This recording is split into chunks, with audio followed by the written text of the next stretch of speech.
Today's tech news moves fast, but understanding it shouldn't be hard. That's why Snarful Solutions Group brings you Connecting the Dots, where we break down what's happening in tech and why it matters to you. Now, let's dive in with your hosts. Welcome back to Connecting the Dots from Snarful Solutions Group. I'm Alex. And I'm Morgan. We're here to break down the tech news that matters, connecting it all back to your world. That's right, making sense of the noise. Yeah. So let's get you updated. Today is Wednesday, September 3rd, 2025. And starting local here in Sacramento, it's looking sunny, heading for a high of 95 degrees Fahrenheit. Pretty warm. Yeah, definitely warm. And nationally, that heat is sticking around. Coastal Southern California, the interior Northwest U.S., they're seeing hot, even extremely hot temperatures. Wow. Potential for record highs up in the Pacific Northwest, apparently. Yikes.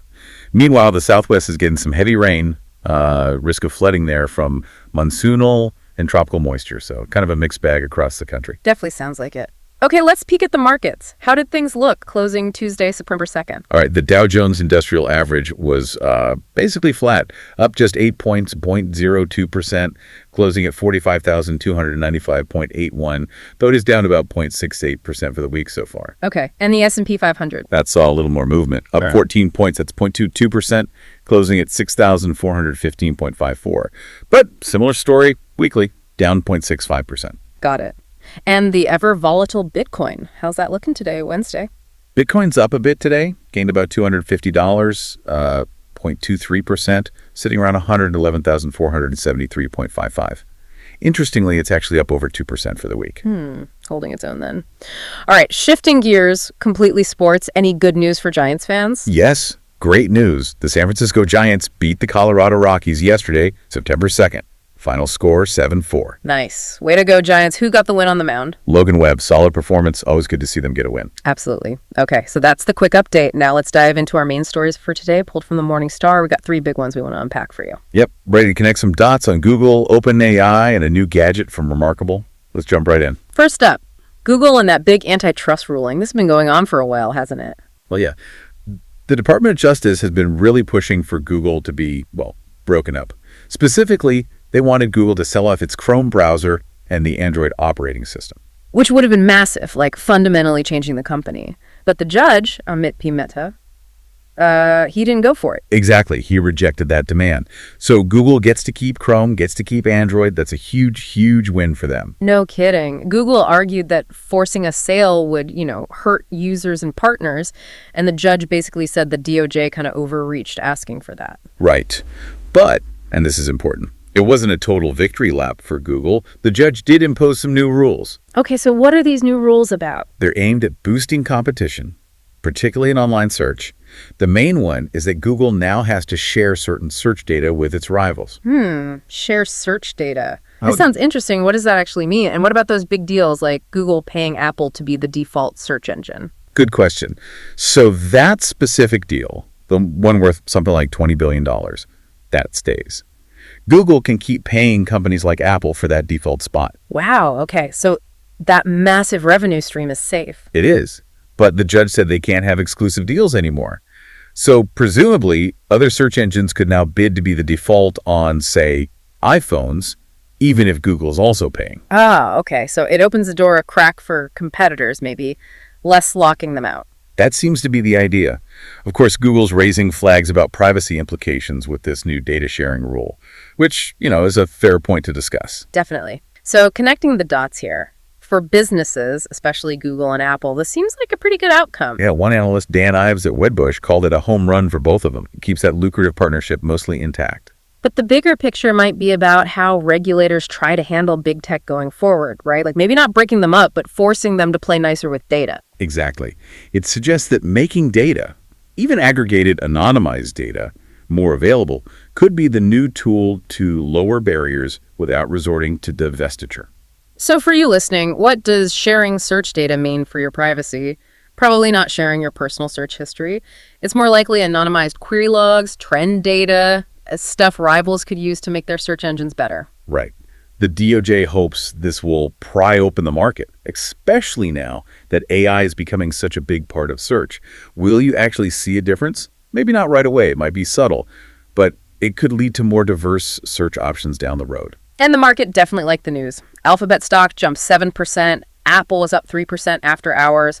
Investors seemed relieved. Yeah, the judge even mentioned taking a healthy dose of humility in figuring out these rules. Trying to find that balance, promote competition, but don't wreck successful businesses or mess up the user experience too much. It's a tricky balance, and this ruling could definitely set a precedent for other big tech cases. Data sharing mandates might become more common than breakups. Fascinating stuff. Okay, let's shift gears now. Story number 2 takes us to OpenAI. Some big changes happening there. Yeah, quite a bit. First off, they just bought a company called Statsig. It's a product testing startup. And not a small acquisition either, right? No, reported $1.1 billion, all in stock. And Statsig's CEO, Vijay Raji, is coming over to be OpenAI's CTO of Applications. He'll report to Fidji Simo, who's now leading that whole applications division. Okay, so they're clearly serious about building out actual products, not just the underlying AI models. Exactly. This acquisition signals a big push into applications, but there's another major move alongside this. Right, this is the one that caught my eye. Kevin Weil, who was their chief product officer. He's moving. He is. He's now leading a totally new group, OpenAI for Science. OpenAI for Science. What does that even mean? Their mission sounds huge. It is. They say they want to build an AI-powered platform that accelerates scientific discovery. Wow. Okay, let's connect these dots. Accelerating scientific discovery. That sounds like something out of science fiction almost. It kind of does. But imagine AI helping researchers find new medicines faster, or model climate change with way more accuracy, or discover new materials we haven't even thought of. So the AI isn't just a tool researchers use. It's like embedded in the discovery process itself, analyzing data, running simulations, maybe even generating hypotheses. That seems to be the vision, like an AI co-pilot for science, speeding everything up dramatically. And they've shuffled other leadership too.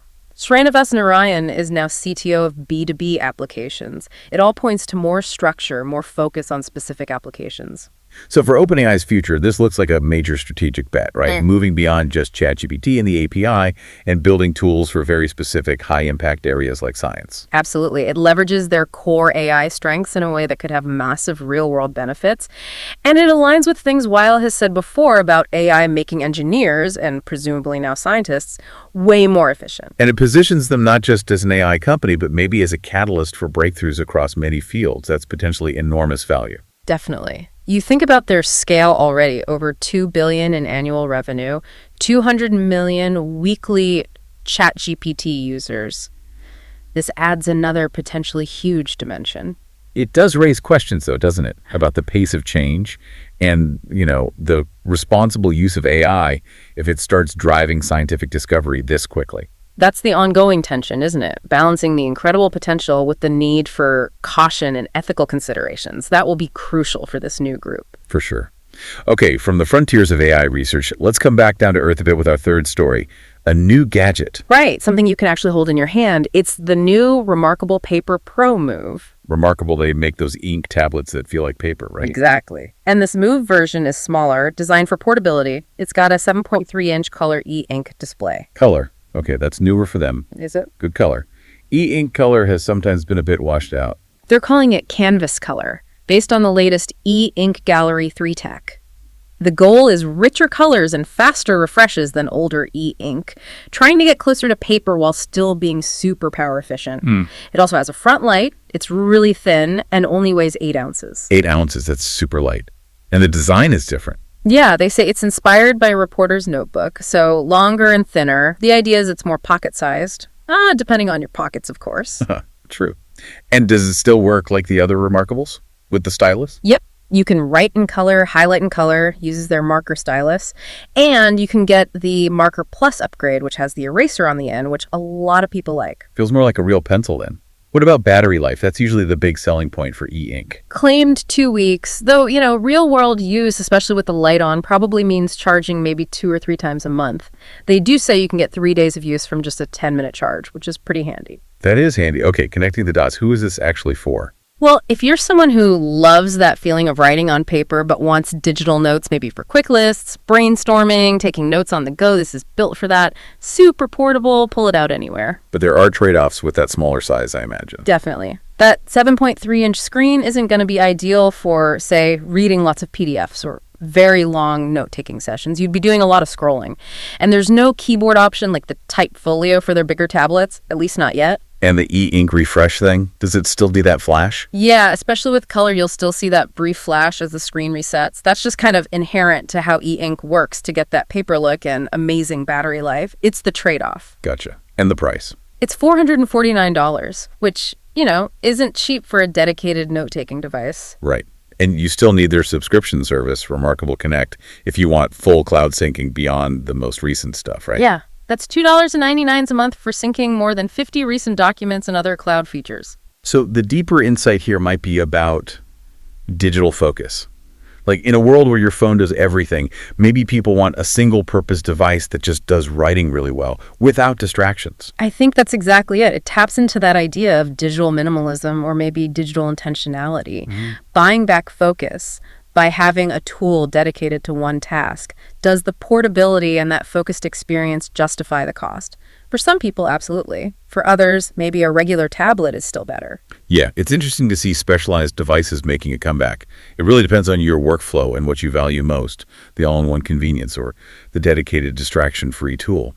Okay, so that covers our three main stories. All right, let's do a quick recap then. We started with the Google antitrust ruling. Big picture. Google keeps Chrome and Android, which is a win, but faces new rules on data sharing and non-exclusive search deals. A shift in regulatory approach, maybe. Yep. Then we talked about OpenAI's big moves, buying Statsig, launching OpenAI for Science, signals a major push into applications and using AI to accelerate scientific discovery itself, potentially transformative stuff. And finally, the Remarkable Paper Pro move. A smaller, portable e-ink notepad focused on distraction-free writing. It highlights that trend towards specialized, intentional tech tools. Three really different stories, but all showing how fast things are moving from regulation to AI frontiers to the gadgets in our hands. They all connect back to how we use technology every day. Absolutely. And thinking about that Remarkable and OpenAI, it makes you wonder, are we heading towards using lots of specialized tech tools for different tasks, or will the convenience of the phone or the all-in-one tablet always win out in the end? Something to chew on. We're here to help at Snarful, so reach out on our website if you have any more questions. That's a wrap on today's top stories. Remember, tech doesn't have to be complicated, and we're here to help connect the dots. If you've got questions or want to learn more, visit us at snarful.com. Thanks for listening, and we'll catch you next time.